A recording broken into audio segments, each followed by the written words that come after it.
Les sacrifices humains pour le troisième mandat d'Alassane Ouattara ont provoqué une schizophrénie chez sa sœur Rokia. La supposée sœur consanguine d'Alassane Ouattara est malade. Elle souffre de schizophrénie.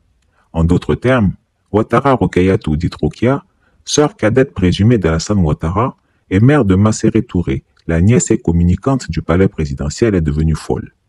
Oui, elle est atteinte de folie et a longtemps été internée dans un hôpital français pour y suivre des traitements. Les médecins français lui ont diagnostiqué un délire psychotique paranoïde consécutif à une profonde dépression. Récemment, elle a exprimé sa volonté de rentrer dans son pays, s'estimant guérie. Mais son grand frère a décidé de la maintenir loin de lui. Il a opposé une fin de non-recevoir à sa demande. Elle est donc contrainte de rester en France, où la nostalgie de son pays aggrave chaque jour un peu plus ses délires paranoïaques. Selon nos sources au sein de la famille Ouattara, l'origine de ces troubles mentaux serait l'abus de sacrifices et autres sortilèges.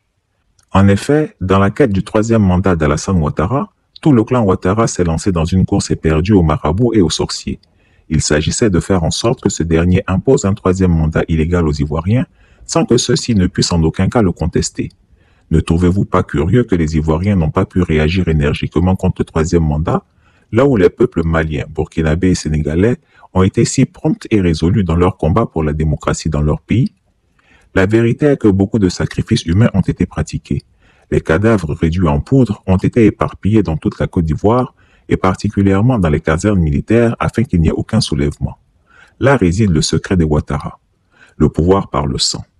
Les deux plus zélés pour recourir aux sortilèges et autres sacrifices humains sont Téné Birahima Ouattara et Rokia. Sa fille étant le bras droit du président Ouattara au palais, elle est totalement investie dans la préservation de leur pouvoir. Si les Ivoiriens savent que Téné Birahima Ouattara est versé totalement dans ces pratiques occultes, en revanche, on ne savait pas grand-chose de Rokia. Or, il est établi qu'elle s'y adonnait elle aussi de façon forcenée. Rien ne la répugnait. Toutes sortes de marabouts, féticheurs, voyants, mystiques défilaient chez elle et toutes sortes de sacrifices y étaient pratiqués, même les plus immondes. Ce basculement dans la folie est-il un effet du karma?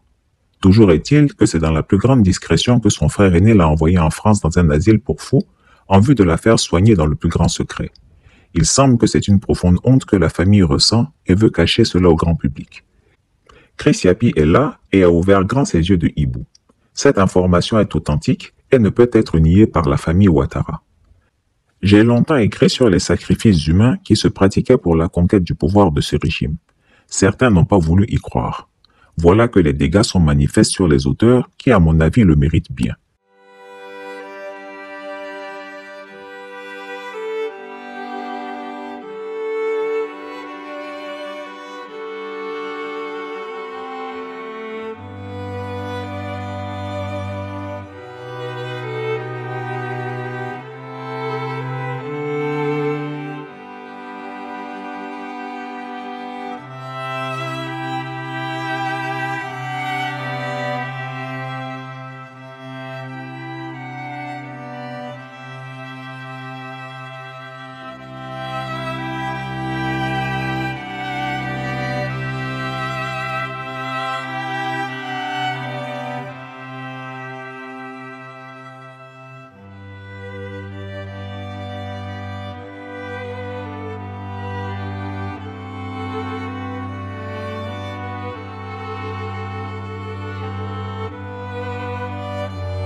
Seigneur Jésus, tu as connu la souffrance pour que l'homme soit sauvé.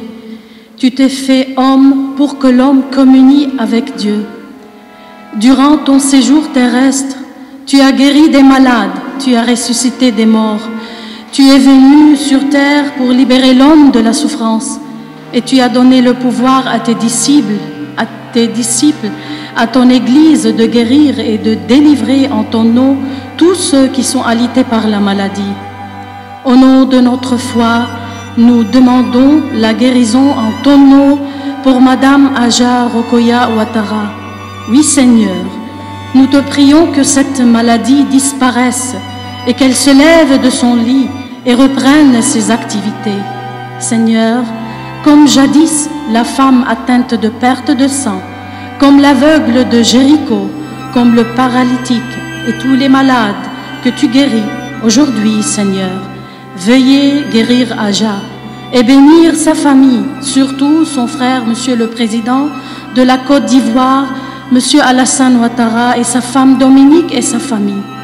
Donne la prospérité et une vie digne pour tout le peuple ivoirien. Ainsi, nous te demandons de récompenser tous les bienfaiteurs qui ne cessent de nous aider à accomplir notre mission. Chris Yapi ne ment pas. Retrouvez Chris Yapi sur ses deux chaînes YouTube, sa chaîne Dailymotion, Instagram et VK.